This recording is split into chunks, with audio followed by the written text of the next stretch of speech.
ക്രിസ്തുവിന്റെ അന്ത്യ അത്താഴ സ്മരണയിൽ ക്രൈസ്തവർ ഇന്ന് പെസക ആചരിക്കുന്നു. ദേവാലയങ്ങളിൽ കാൽകഴുകൽ ശുശ്രൂഷയും പ്രത്യേക പ്രാർത്ഥനകളും നടക്കുകയാണ്.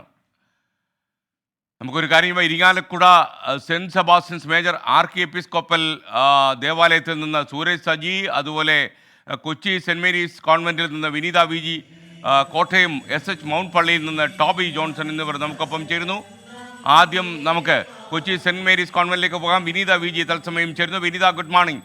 എങ്ങനെയൊക്കെയാണ് ചടങ്ങുകൾ ഈ പെസക ദിനത്തിൽ പുരോഗമിക്കുന്നത്? പറയൂ.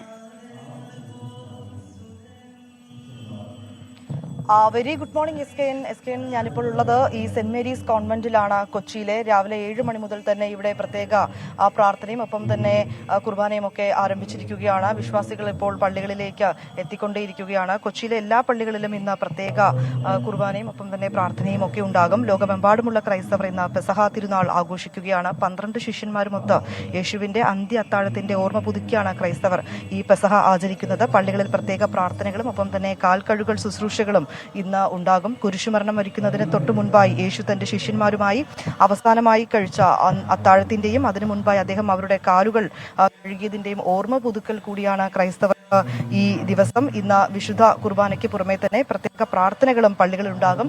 എറണാകുളത്ത് ഇപ്പോൾ ഈ സെന്റ് മേരീസ് കോൺവെന്റിൽ അങ്ങനെ പ്രത്യേക പ്രാർത്ഥനകൾ നടക്കുകയാണ്. വിശ്വാസികൾ രാവിലെ 7 മണി മുതൽ തന്നെ ഇവിടെ എത്തി പ്രാർത്ഥനാ കർമ്മങ്ങളിൽ പങ്കുചേരുന്നുണ്ട്. ലത്തീൻ സഭയുടെ വരാപ്പുഴ അതിരൂപത സെന്റ് ഫ്രാൻസിസ് അസീസി കത്തീഡ്രൽ പള്ളിയിൽ എറണാകുളത്ത് ഇന്ന് വൈകിട്ടാണ് ഈ ശുശ്രൂഷ കർമ്മങ്ങൾ ഉണ്ടാവുക. വൈകിട്ട് 5 മണിക്ക് ബിഷപ്പ് ജോസഫ് കളത്തിൽപ്പറമ്പിന്റെ കാർമ്മികത്വത്തിലായിരിക്കും ഈ കർമ്മങ്ങൾ നടക്കുക. ഇപ്പോൾ രാവിലെ എല്ലാ പള്ളികളിലും, എറണാകുളത്തുള്ള എല്ലാ പള്ളികളിലും പ്രത്യേക കുർബാനകൾ പുരോഗമിക്കുകയാണ്. ആ കാഴ്ചകളാണ് നമുക്കിപ്പോൾ കാണാൻ കഴിയുന്നത്.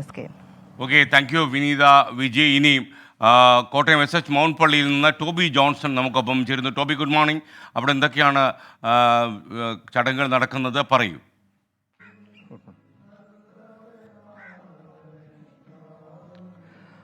SKN, ഇന്ന് നമുക്കറിയാവുന്നതുപോലെ പെസഹ വ്യാഴമാണ്. അതിൻ്റെ പ്രാർത്ഥനയിലും ആ ചടങ്ങുകളിലുമെല്ലാമാണ് വിശ്വാസികൾ. നമുക്കറിയാം, കഴിഞ്ഞ ഈ ഒരു ആഴ്ച എന്ന് പറയുന്നത് വിശുദ്ധ വാരമാണ്. ഓശാന കഴിഞ്ഞ ഞായറാഴ്ചയായിരുന്നു. അതിനുശേഷം അടുത്ത ചടങ്ങുകളിലേക്ക് ഇന്ന് പെസഹ വ്യാഴം. നേരത്തെ വിനീത പറഞ്ഞതുപോലെ 12 ശിഷ്യന്മാരുമൊത്ത് അന്ത്യത്താഴം കഴിച്ചതിൻ്റെ ഓർമ്മ പുതുക്കിക്കൊണ്ട് അവരുടെ കാലുകൾ കഴുകുന്ന ചടങ്ങുകൾ, അങ്ങനെ നിരവധി ചടങ്ങുകളുണ്ട്. ആ ചടങ്ങുകളെല്ലാം തന്നെ ആരംഭിച്ചു കഴിഞ്ഞിരിക്കുന്നു. ഞാനിപ്പോൾ നിൽക്കുന്നത് SH മൗണ്ടിലെ ദേവാലയത്തിലാണ്. ഇവിടെയാണ് തോമസ് ചാഴിക്കാടൻ, നമ്മുടെ LDF സ്ഥാനാർത്ഥി, കോട്ടയത്തെ LDF സ്ഥാനാർത്ഥി പങ്കെടുക്കുന്നത്. അദ്ദേഹത്തിൻ്റെ ഇടവക കൂടിയാണ്. രാവിലെ തന്നെ അദ്ദേഹവും ഭാര്യയുമെല്ലാം ഈ ചടങ്ങിൽ പങ്കെടുക്കുന്നതിന് വേണ്ടി ഈ പള്ളിയിൽ എത്തിയിട്ടുണ്ട്. അതുപോലെ തന്നെ നമുക്ക് കാണാവുന്ന പോലെ തന്നെ നിരവധി വിശ്വാസികൾ രാവിലെ തന്നെ ഈ ചടങ്ങുകളിൽ പങ്കെടുക്കുന്നതിന് വേണ്ടി ഈ ദേവാലയത്തിലേക്ക് എത്തുന്ന കാഴ്ച നമുക്ക് കാണാൻ സാധിക്കുന്നുണ്ട്. അതുപോലെ തന്നെ UDF സ്ഥാനാർത്ഥിയായിട്ടുള്ള ഫ്രാൻസിസ് ജോർജ് ജ്ഞാനായ സഭയുടെ കോട്ടയം അതിരൂപത ആസ്ഥാനമായിട്ടുള്ള ദേവാലയത്തിലാണ് ഉള്ളത്. രാവിലെ തന്നെ അദ്ദേഹവും 6:30 തന്നെ അവിടെ എത്തി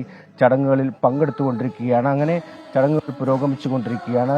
വിശ്വാസികളെ സംബന്ധിച്ചിടത്തോളം വലിയ ഒരു നോമ്പ് കഴിഞ്ഞിട്ടാണ് ഇപ്പോൾ ഈ ഒരു ചടങ്ങുകളിലേക്ക് എത്തുന്നത്. ഇനി വരുന്ന ദുഃഖവെള്ളി ആണ്, അതിനുശേഷം ഈസ്റ്ററിലേക്ക് വരും. അപ്പോൾ ഈ പീഡാനുഭവ സമയത്ത് വളരെയധികം പ്രാർത്ഥനയോടുകൂടി തന്നെയാണ് വിശ്വാസികളെല്ലാം തന്നെ ഈ ചടങ്ങുകളിൽ പങ്കെടുക്കാനെത്തുന്നത്. പ്രധാനപ്പെട്ട മറ്റൊരു കാര്യം തെരഞ്ഞെടുപ്പാണ്. അതുകൊണ്ട് തന്നെ സ്ഥാനാർത്ഥികൾ ഈ ഒരു സമയത്ത് അവരുടെ പ്രചാരണ പരിപാടികളെല്ലാം തന്നെ വെട്ടിച്ചുരുക്കിയിട്ടുണ്ട്. അതായത് വലിയ ബഹളമുള്ള റോഡ് ഷോകളൊക്കെ ഈ 2 ദിവസത്തേക്ക് മാറ്റിവെച്ച് പ്രചാരണത്തിന് നേരിയ രീതിയിൽ ഒരു പ്രചാരണം ഒന്ന് തണുപ്പിച്ചാണ് ഇപ്പോൾ അവർ ഈ ഒരു ചടങ്ങുകളിലെല്ലാം പങ്കെടുത്ത് ഈ വിശുദ്ധ വാരത്തിൽ കടന്നു പോകുന്നത്.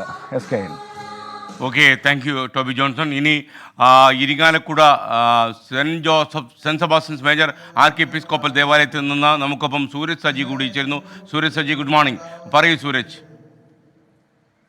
സെയിന്റ് സെബാസ്റ്റ്യൻ ദേവാലയത്തിലും വിപുലമായ ആഘോഷങ്ങളാണ് നടക്കുന്നത്. എന്തായാലും ഈ ആചരണത്തിന്റെ ഭാഗമായിക്കൊണ്ട് തന്നെ നിരവധി ഭക്തർ രാവിലെ മുതൽ തന്നെ ഈ പള്ളിയിലേക്ക് എത്തിയിട്ടുണ്ട്. രാവിലെ 6:30 കൂടിയാണ് ഇവിടെ ഈ ചടങ്ങുകൾ തുടങ്ങിയത്.